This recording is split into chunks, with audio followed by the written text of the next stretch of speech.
5.3 இருக்க தேர்ட் கொஸ்டினில் இருக்க 9th டிவிஷன் தான் பார்க்குறோம். கொடுத்துருக்கிறது என்னது? ஏ கொடுத்துருக்காங்க, என் கொடுத்துருக்காங்க, எஸ்என் கொடுத்துருக்காங்க. கண்டுபிடிக்க வேண்டியது டிஏ. ஸோ நம்ம டேரெக்டாக எஸ்என்க்கு போயிடலாம். எஸ்என் என்னது? n/2 2a plus n-1 into டின்னு தெரியும் நம்மளுக்கு. ஸோ இங்கே கொடுத்துருக்கிறது என்னது? SN is equal to 192 கொடுத்துருக்காங்க. தட் இஸ் n என்னது? 8. SN is equal to 192 கொடுத்துருக்காங்க. n is equal to 8னால இது என்ன ஆகிடும்? 8/2 2 into 3 ப்ளஸ் 8 - 1 என்ன ஆகிடும்? 7. டி தான் தெரியாது, அதுதான் கண்டுபிடிக்கணும். is equal to 192. இதை கட் பண்ணால் உங்களுக்கு என்ன கிடைக்கும்? 4 கிடைக்கும். 6 + 7d is equal to 192.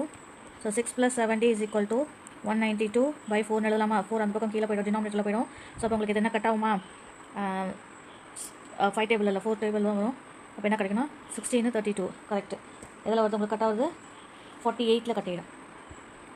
So 6 + 7d is equal to பாருங்கள் 192/4 என்னது? 4 16 32 48. சும்மா ஓரளவுக்கு தான் போட்டேன். ஸோ அப்போ உங்களுக்கு என்ன கிடைக்கும்? 7d is equal to 48 - 6 எழுதலாமா? தட் இஸ் இதனால் இருக்கும் உங்களுக்கு 42 கிடைக்கும். So d is equal to 42/7 எழுதலாமா? தட் இஸ் d தானே கேட்டாங்க, d என்னது? 6.